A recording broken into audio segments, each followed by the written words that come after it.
સુરતથી સમાચાર શિવશક્તિ માર્કેટમાં આગનો કેસ પોલીસ ફાયર વિભાગ અને એફએસએલની ટીમ સ્થળે પહોંચી વેપારીઓને સાથે રાખીને માર્કેટમાં પ્રશાસને પ્રવેશ કર્યો માર્કેટમાં નુકસાનીના સર્વેની કામગીરી શરૂ કરવામાં આવી છે કઈ દુકાન ખાક થઈ છે કઈ સલામત તેની તપાસ શરૂ કાપડ વેપારીઓની માંગને પગલે સર્વેની કામગીરી 822 પૈકી 700 થી વધારે દુકાનો બળીને ખાક થઈ ગઈ છે વધુ જાણકારી અમારા સંવાદદાતા ધનરાજ બાગલે પાસેથી પ્રાપ્ત કરીશું ધનરાજ લાખો કરોડોનું નુકસાન વેપારીઓને થયું છે શિવશક્તિ માર્કેટમાં આગના કારણે સર્વે અત્યારે શરૂ કરવામાં આવી રહ્યો છે કોણ કોણ હાજર કેવી રીતે સર્વે થશે શું છે વિગતો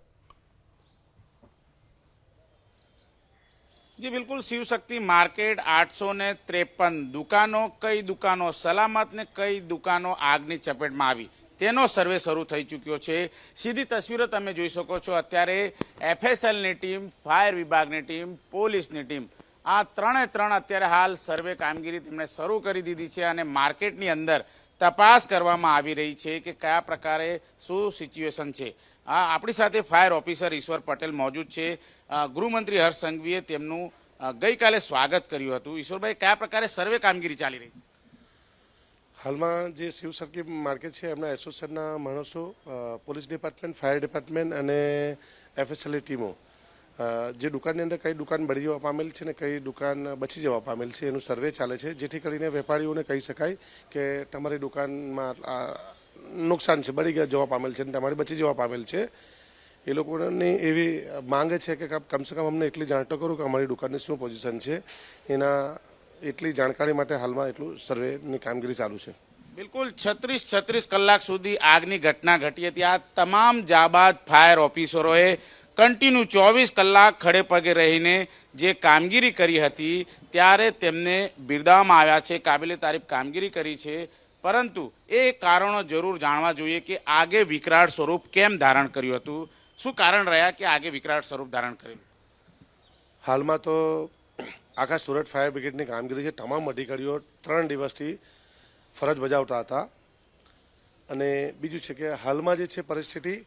તેમાં દરેક ફ્લોરની ઉપર 100% કંટ્રોલ થઈ ગઈ છે સ્ટેન્ડ બાય પોઝિશનમાં ફાયર બ્રિગેડની 3 ટીમને રાખવામાં આવી છે સાથે એક ટર્ન ટેબલ લીડર અને 6 ગાડીઓ મૂકવામાં આવેલ છે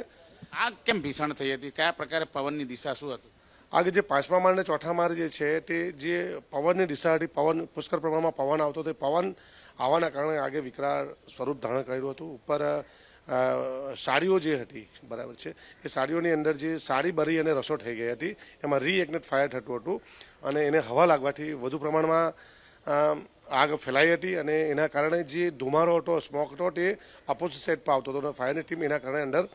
પ્રવેશી શકતી નહીં હતી આ ઘટનામાં ફાયર ઓફિસરો ઈજાગ્રસ્ત પણ થયા હતા કોને શું ઈજા થઈ માંડવજા ફાયર સ્ટેશનના સબ ફાયર ઓફિસર જયદીપ ઈસરાની જેઓ કામગીરી દરમિયાન છે તે સ્લીપ થઈ ગયા હતા અને જમણા હાથના ભાગે ફ્રેક્ચર થયેલ છે એમને હોસ્પિટલ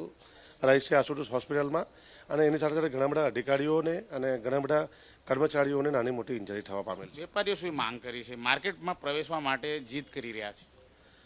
હા વેપારીઓ માટે પોલીસ ડિપાર્ટમેન્ટને સુપ્રત કરી દેવામાં આવેલ છે અને ઉચ્ચ અધિકારીઓ જે ડિસિઝન લેશે તે પ્રમાણે અંદર જવા માટે અને માલ સામાન કરવા માટે એ લોકોની માંગ છે જે માંગને ઉચ્ચ અધિકારીઓ વાતચીત કરી અને ડિસ્કસ કરી અને આગળની કાર્યવાહી કરશે બિલકુલ 24 કલાક સુધી આ તમામ ફાયર જવાનોએ મહેનત કરી હતી 36 કલાક બાદ આગ કાબૂમાં આવી હતી જોકે ગૃહમંત્રી હર્ષ સંઘવીએ જરૂર તેમનું સન્માન કર્યું છે જે પ્રમાણે અત્યારે હાલ વેપારીઓએ માંગ કરી હતી કે જે દુકાનો છે તેમની સહી સલામત છે કે કેમ તેનો સર્વે કરવામાં આવે ત્યારે પોલીસ વિભાગ ફાયર વિભાગ એફએસએલની ટીમ સતત અત્યારે સર્વે કરી રહી છે કઈ દુકાન બચી ગઈ કઈ દુકાન આગની ચપેટમાં આવી તે સર્વે કરીને તમામ રિપોર્ટ સબમિટ કરવામાં આવશે જી ધનરાજ આભાર જાણકારી આપવા માટે